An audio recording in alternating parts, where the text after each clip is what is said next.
Good morning, Colorado. Kyle Danielson here, and welcome to Wildcats Canyon. In today's program, my girlfriend Jenna and I are going on a little day walk. Might do some gold panning, might do some adventuring, might go poking around in corners that haven't been seen in a long time. So stick around for our adventure today. You're not going to want to miss this.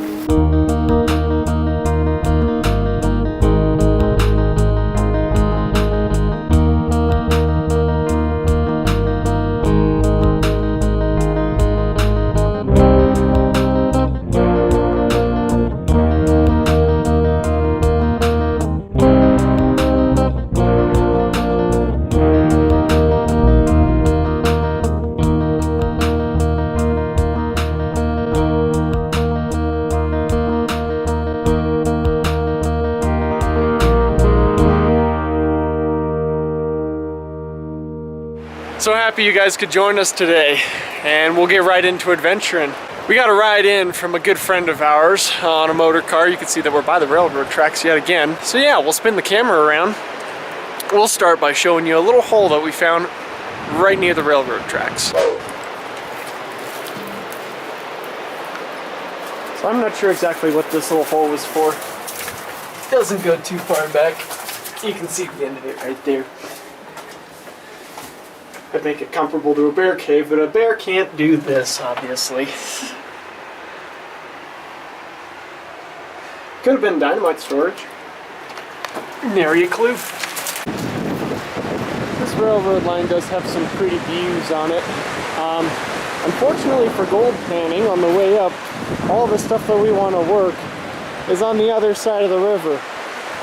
And there's no bridge for us to access it, so we're just gonna keep on walking down, and hopefully we'll find some bedrock on the right side of the river.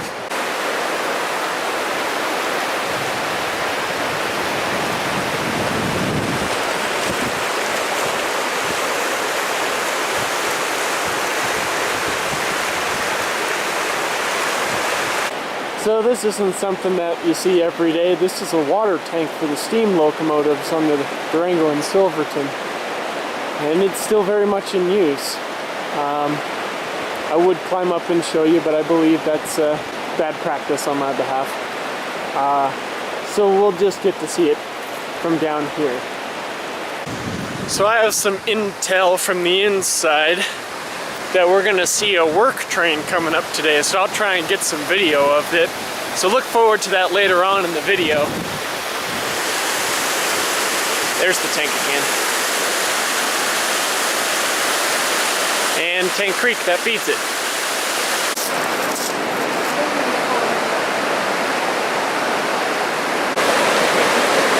So as I was walking down here and checking all these cracks and crevices, there's a bunch of track bolts right there. I came across this cool little thing. It's a hole full of water and some dirt and that kind of stuff. It looks like it's kind of deep. Pretty amazing to see this kind of stuff hanging around in all this rock. It's very smooth too. It's been worn down by the river.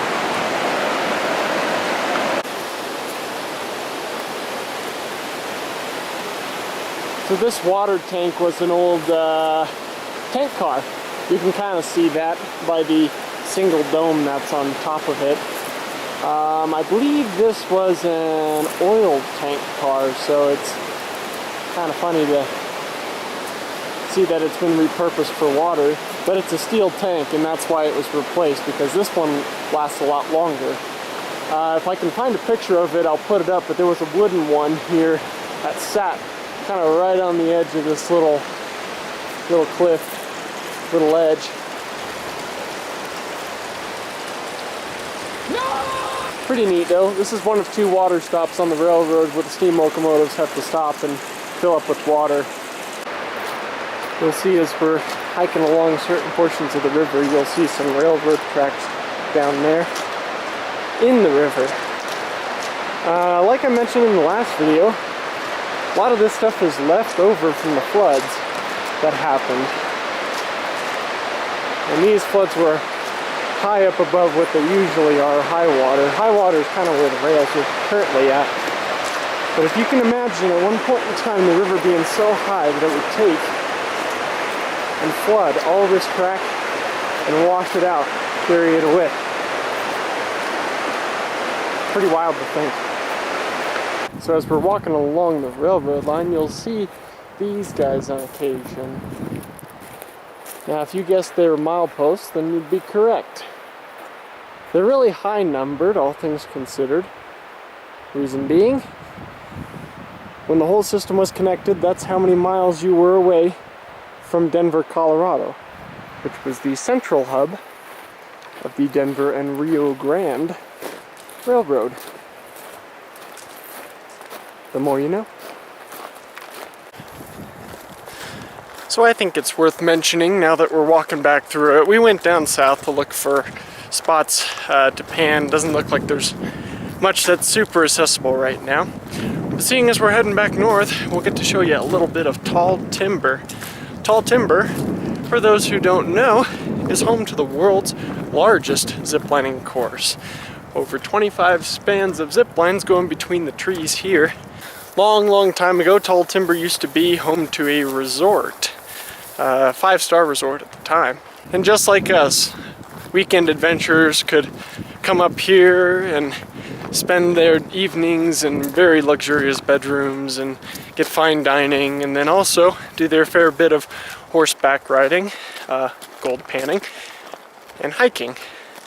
The resort itself has been closed for a while now, but every single summer they open back up for the zip lining course, which is called Soaring at Tall Timber. Look it up online, and I would recommend doing it. It's a once-in-a-lifetime experience. Got some train cars hiding in the woods, and under tarps.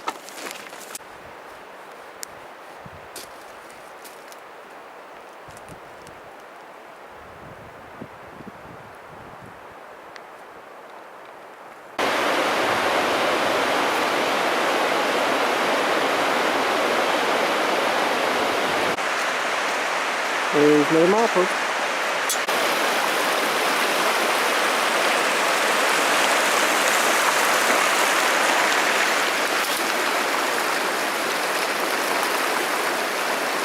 So we found a spot to work in for a little bit. We're gonna do a couple test pans.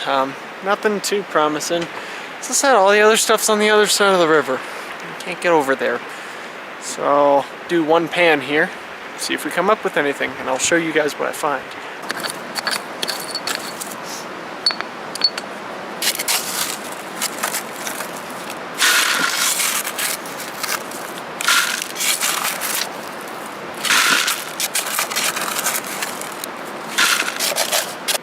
First pan, absolutely nothing.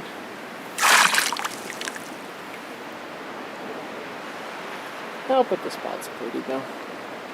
Just like I promised you guys, we got ourselves a single diesel work train.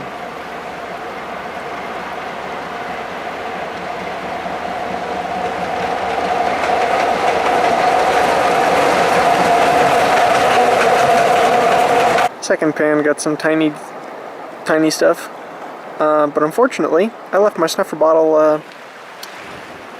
the way over there, so I gotta go get it.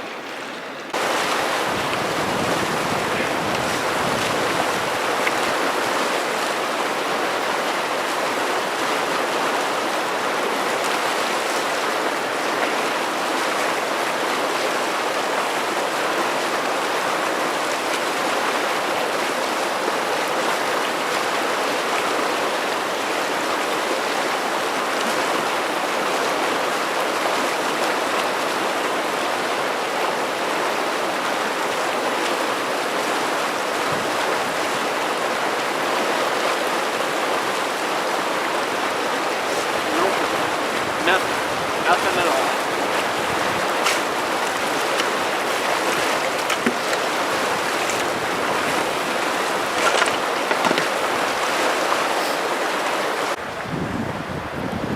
Alright, so after moving around this same spot for about About an hour or so. Probably about an hour. We're moving upstream, seeing as we can't find anything that's noteworthy. So off we go. Little timber bridge here. And that's Grasshopper Creek.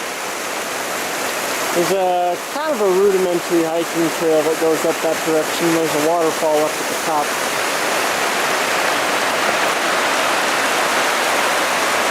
This is where it feeds into the Animas River. Gonna go with spot number 2. A little further upstream. Lots of bedrock. Makes me happy.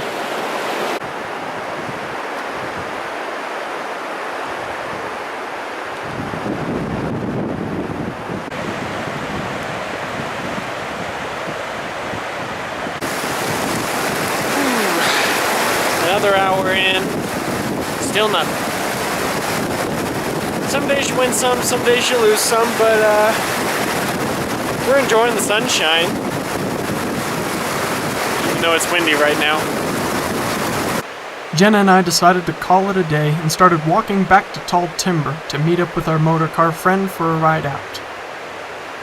Just when our luck was starting to run dry, though, guess who showed up with his diesel? We're still covered in snow. We were just gonna go down to Tall Timber. Yeah. Naturally, we accepted his offer for a ride, and our day just got a whole lot brighter. Well, you know what they say. If you can't beat them, join them.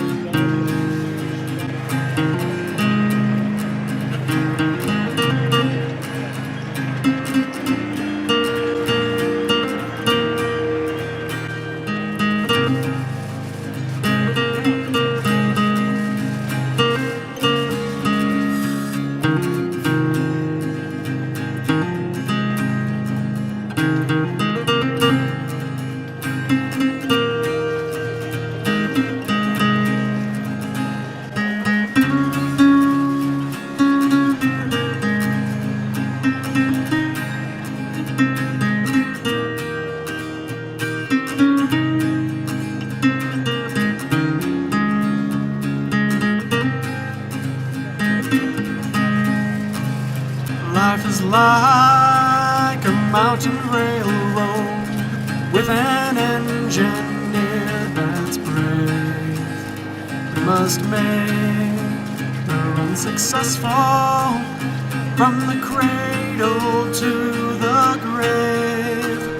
Watch the curves, the hills, the tunnels, never falter, never fail. Keep your hand upon the throttle and your eye upon the rail. Blessed Savior, thou wilt guide us till we reach that blissful shore where the angels wait to join us in God's praise forevermore.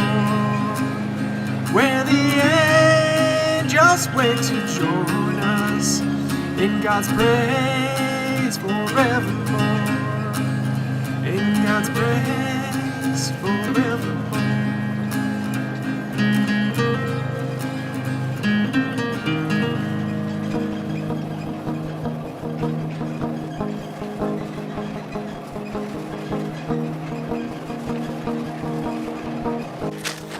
Well, a train ride wasn't quite what I expected out of the day, but I guess it makes up for the lack of gold that we found, which was pretty much nothing. So, anyways, thanks for coming along with us, folks. Hope you had just as much fun as we did. God bless y'all. You have a good night.